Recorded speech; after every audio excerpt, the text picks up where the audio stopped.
You know I love you. I gave you all I had. But there comes a day when the quality of your life matters more than the time you've got left to live. These men came here and destroyed everything we worked for. We can't let them go back to New York, no, because they would spread lies about us and what we have here. Very unnerving movie. I got a kick out of it. Just the way it portrays cults, I thought was intelligent and just very scary. And I was curious, did you two? I mean, you're known for doing a lot of improvisation in movies, so I was curious, did you do a lot of improvisation in this one, or did you stick to the script mostly?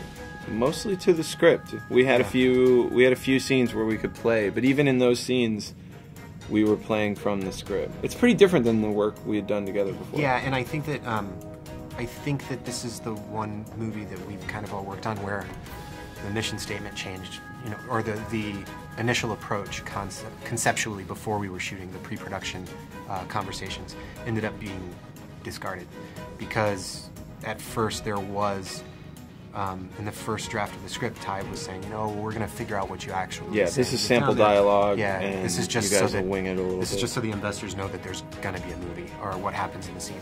But we figured out pretty quickly that, you know, if you want something to look or be real,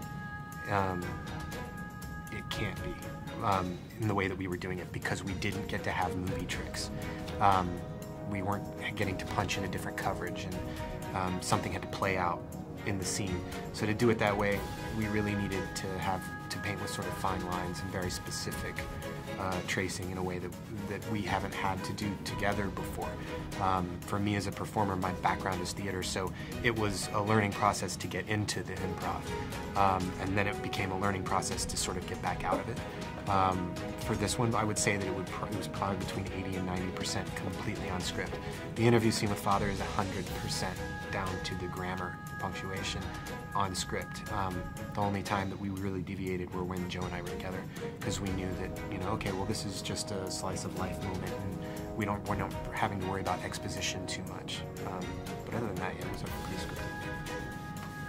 Your characters are from Vice, which is a news service people are becoming more aware of. Did you have a lot of conversations with them before the movie began?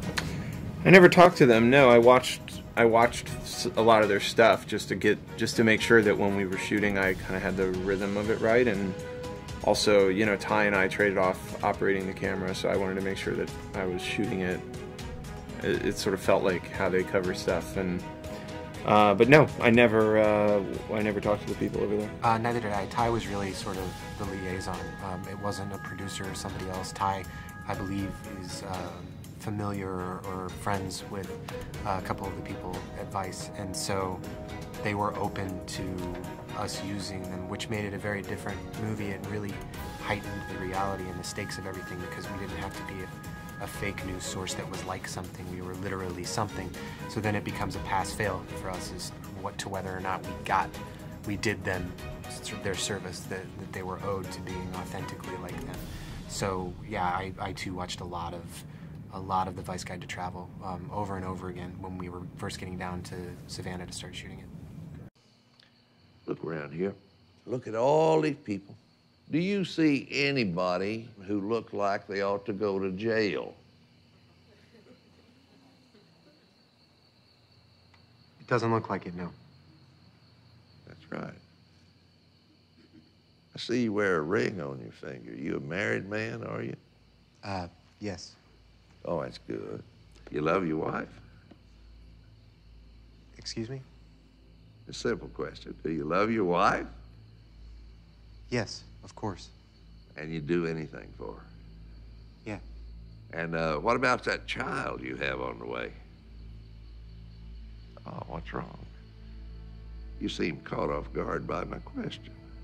Interesting when the shoe's on the other foot, isn't it? Really good film. Very unnerving. And what I really liked about it was that, I mean, there's been a lot of movies about cults, but a lot of them have people who are like these love-bottomized psychotics, just like, you know, and this one, it felt very real. The people felt really real, and so when they did make their final choice, it felt very terrifying. And how did you manage to pull that off to keep it real? Well, we tried really hard, but I think a big part of it was I wanted to use a real event as the framework for the movie and a real brand to tell the story. And then trying to create this sense of authenticity in between that. And as you said, like trying to not make them just the villains. Because I think cult movies, they're always just the villains, or they're these mindless religious fanatics and psychopaths. And that's not fair, or true, or accurate, or even that compelling. What's interesting to me is that the first half of this movie, Eden Paris seems like not such a bad idea. But then you realize that it's more of a facade and that they can't sustain it and that there is a psychopath at the helm of it all. And that manipulating desperate people is something that's relatable to everybody. But in using a real event and using a real brand, hopefully there's what happens in the movie and then there's what the movie's about, and what the movie's about is more interesting and more compelling and more terrifying. And that when you see this movie, you can have a visceral experience watching the movie that's scary. But when you leave the theater, unlike a zombie movie or a vampire movie where you leave that behind, these themes are still relevant, whether they were relevant in the 60s or today, they still are. And that the terror from this movie sticks with you. Yeah, definitely. It's still going on, definitely. I agree. And Amy, for you, did you do a lot of research into your role, and what would you say was the most challenging aspect of playing this character for you? I've been obsessed with cults for a very long time. I mean, I think anyone is obsessed with cults once they get the concept that people go and do these things. So I for years and years and years just sort of read everything that I could about cults, and then when he was making the movie and he told me what it was about, I was like, yes, please. So so I had already sort of intellectually been obsessed with why or how people get into or become part of a cult, and sort of the transition that gets involved with it. Not that it happens overnight or that they're ready to make these rash decisions, that it happens over time, and that their trust is gained and their faith is put into one human being and this idea to over time, not overnight. So that was, I mean, that I'd already invested in that. And then I think the hardest thing about playing this is that the scene I have with Kentucker, my brother, in there is really upsetting. Both for me in person, because Kentucker's my friend, and it's a scene that when we shot it, it was for 4 minutes, and you really have to like invest in it, and I'm sitting there doing something really horrific and to my friend, and for 4 minutes, take after take after take after take, and it's hard to say that doesn't wear on you, and I mean, and also Kentucker was doing such a great job at it that it was sort of convincing me that I was doing something wrong. That was a very unnerving scene. Yeah, that was a very well acted scene too. That was very scary. And Gene Jones as the father, great choice. Not a lot of people know about him. They know him probably best from No Country for Old Men. I was curious, how did you come about casting him for this role? I was watching an episode of Louis, and he played a pharmacist, and he was asking this old woman about her bowel movements, and I was like, that's the guy. And it's true. I mean, that sounds like a fake story, but it's real. And then we tracked him down. I just thought he had an amazing screen presence, remembered him from No Country for Old Men. He did an audition, which he likes to say is terrible. Of course, it's not. It's because you've seen the movie, and he's like the glue that holds the movie together. And yeah, he just, I mean, it was like, thank God I was watching Louis that night. Because when Gene showed up and he did that interview scene, that was basically his first day. And that's a 17-minute unbroken take without dropping a line. I mean, there's coverage in there, but when we did it, he showed up, walked in, everyone went crazy. He got up on stage, did 17 minutes without dropping a line, as compelling as anything I'd ever seen and ever filmed myself. And then got up, walked out, and everyone loved it, and we were just like, whoa.